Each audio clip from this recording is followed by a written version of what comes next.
Boa noite a todos. Eu sou o professor Felipe Wiltgen, da Universidade de Taubaté, e vou falar no Sinted 2021 a respeito da experimentação prática em robótica como instrumento de ensino e de aprendizagem.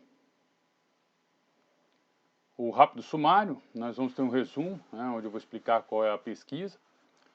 Aprender a aprender com construcionismo, a prática da construção de protótipos experimentais do tipo mãos à obra, hands-on, a importância dos múltiplos conhecimentos, a aplicação do construcionismo no aprender a aprender fazendo, a robótica como um estímulo para a autoaprendizagem e, no final, nós vamos falar sobre o futuro, discussões e as considerações a respeito dessa pesquisa. Bom, esse artigo ele descreve, essa pesquisa, um instrumento de ensino baseado na disciplina de robótica aplicada, experimentação prática do tipo hands-on.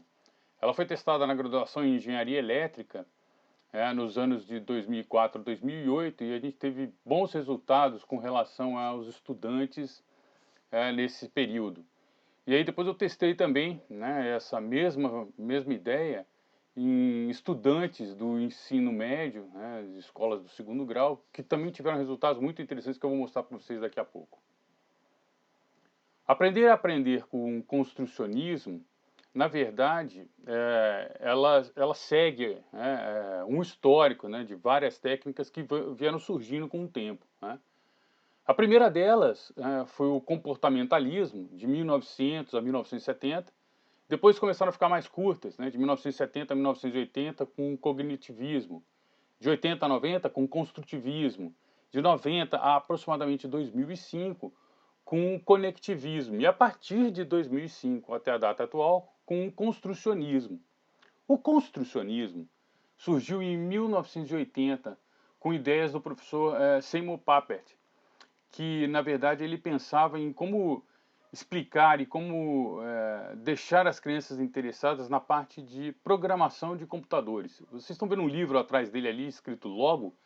Aquela linguagem que o professor Papert desenvolveu para pensar no construcionismo. O professor Papert tinha ideias muito interessantes que levaram a pensar no construcionismo na forma de o aprender a aprender. Tem algumas frases que eu separei aqui para a gente observar. O papel do professor é criar condições para a invenção, em vez de fornecer conhecimento pronto. O problema da educação é que toda vez que você ensina algo, você priva o estudante do prazer e do benefício da descoberta. Você não pode ensinar às pessoas tudo o que elas precisam saber. O melhor que você pode fazer é indicar onde podem encontrar o que eles precisam saber, quando eles precisam saber. O construcionismo é, na verdade, fazer para você aprender.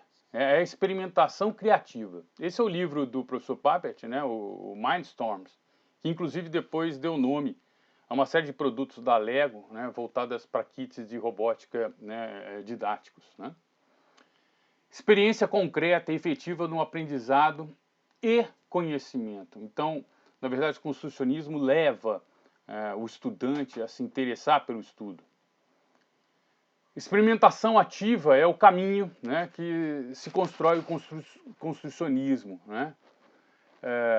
Planejamento, aprendizado, que leva à experiência concreta do fazer, experimentando, a observação reflexiva daquilo que você conseguiu obter como resultado, que leva ao conceito abstrato criativo, que é a conclusão do aprendizado. Se necessário for, você retoma o ciclo. O construcionismo, então, envolve compartilhamento, comunidade, cultura, tecnologia, tempo, o fazer em si, que são todas partes constituintes dessa ideia. Prática na construção de protótipos experimentais, hands-on. Quando somos crianças, a gente experimenta as nossas habilidades, principalmente com as primeiras ferramentas, tentando construir coisas mais complexas. Quando pequenos, a gente constrói kits, monta diversos aparelhos simples para que a gente possa desenvolver nossas habilidades. O hands-on na sala de aula leva essa ideia mais profundamente na parte do que mais interessa às crianças hoje em dia, que é a tecnologia. Então, basicamente, construção de robôs, máquinas mais complexas, né?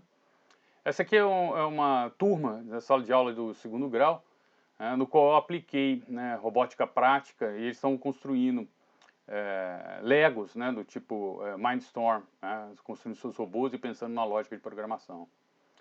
A importância dos múltiplos conhecimentos.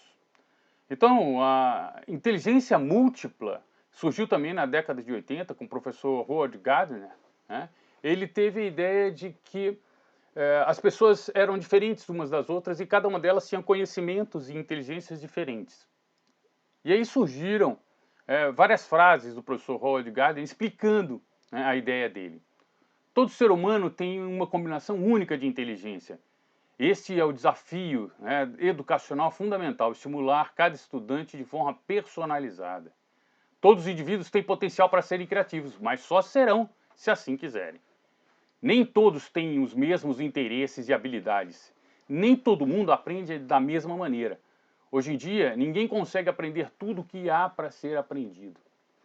Esse é o livro do professor Howard Gardner, né, Inteligências Múltiplas, e aqui a gente vê algumas delas que ele separa, né? Naturalismo, né, interpessoal, intrapessoal, musical, espacial, linguística, sinestésica, matemática. A gente vê essa figura tudo segmentado. Mas, na verdade, a gente sabe que as nossas habilidades estão todas misturadas e equilibradas. Por isso que as inteligências múltiplas são uma fórmula diferente para cada pessoa. A aplicação do construcionismo, aprender a aprender fazendo, né? Quando somos crianças, a imaginação estimula a nossa criatividade. Hands-on ajuda nesse processo criativo. Sempre quando estamos brincando, há a intenção de construir alguma coisa para que possa levar a ideia ao concreto. É por isso que é tão importante a gente pensar dessa forma. Utilizar a robótica como ferramenta de aprendizagem e ensino, ela permite o conhecimento desbravando as próprias descobertas, né? Faz a união importante entre hardware e software, aprende a programar e raciocinar na forma de um algoritmo, valoriza a experiência do professor como uma fonte de recursos para o seu aprendizado, concretiza a criatividade e permite valorizar a responsabilidade do seu próprio aprendizado, isso que é importante, e fomenta a aprendizagem aprofundando a teoria em ciências, matemática, tecnologia, engenharia, que no final das contas é a metodologia chamada STEAM. O sistema de aprendizado científico integrado, STEAM, na verdade é uma forma de você conduzir os estudantes a pensar da forma hands-on, né? Da forma de construir, fazer por si próprio. Mas tem um papel muito importante no professor, como orientador e oráculo. Então a motivação, a habilidade do professor são fundamentais para o processo ter sucesso, né, nesse método. Técnicas de ensino baseadas em atividades práticas facilitam o aprendizado de conceitos teóricos. Atividades práticas hands-on visam preparar o estudante para os desafios da vida.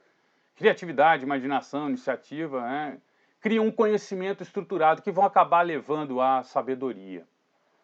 Robótica como estímulo da autoaprendizagem, eu apliquei esse método na Universidade do Vale do Paraíba, em 2004 a 2008, com uma disciplina chamada Robótica Prática. Então vocês estão vendo aqui, é um laboratório que a gente construiu para essa disciplina, a aula era dada dentro desse laboratório, e os estudantes construíam seus próprios robôs, eles tinham 6 meses para fazer isso. Os resultados dessa disciplina foram fantásticos, porque nos anos anteriores, entre 2% e 5% das pesquisas dos TCCs, dos trabalhos finais de curso, eram protótipos conceituais e voltados para robótica e automação, quase nada. Mas em 2005 isso pulou para 22% e em 2006 para 25%. Os estudantes construíram máquinas criativas, inovadoras, que foram premiadas em diversos lugares, Aqui a gente tem o INIC, que a gente teve vários prêmios, 2 como primeiro artigo científico nos anos de 2008, 2007. Esse robô que ganhou o prêmio do ENECA, que é o Encontro Nacional de Estudantes de Engenharia de Controle e Automação. Depois eu levei isso para uma escola de segundo grau, em 2015, para a gente poder fazer um teste com robótica prática. E foi um sucesso também. Aqui vocês estão vendo 3 estudantes construindo o seu robô, um NXT da Lego Mindstorm, para competir né, em tempo nessa pista que vocês estão vendo. Ele é muito simples, né, a programação é bastante interessante, ela tem muito do que o professor Papert havia pensado, então a gente junta os sensores, os atuadores e constrói um robô. Aqui tem os estudantes, né, competindo, né, em tempo, né, marcando lá as suas competições. Vários desses estudantes que vocês estão vendo aqui eu acompanhei, né, a grande maioria deles foi para a área de engenharia. Competições, os objetivos e as metas, né, competições mais para jovens e adultos, e os desafios mais para as crianças, né, que vocês estão vendo no labirinto. Né. Futuro e discussões e as considerações finais. No futuro as tecnologias vão ser diferentes, mas a gente vai poder ensinar, e o aprendizado também vai ser muito interessante. Como discussão e considerações finais, mãos à obra, ou mãos à massa, o hands-on, é sem dúvida um caminho para estimular os estudantes, né, a se interessar e a aprender. Né. Ideias construcionistas, como a visão das inteligências múltiplas, permitem ao professor compreender o seu importante papel, né, como orientador e oráculo de conhecimentos. Aprender a aprender fazendo permite o estudante externar suas múltiplas habilidades, quer seja como líder, planejador, pesquisador, entre muitas outras. Eu agradeço a todos, né, por terem assistido a essa palestra. Dúvidas e perguntas, eu deixo aqui o meu e-mail, né, e qualquer um pode entrar em contato quando assim desejar. Um grande abraço a todos.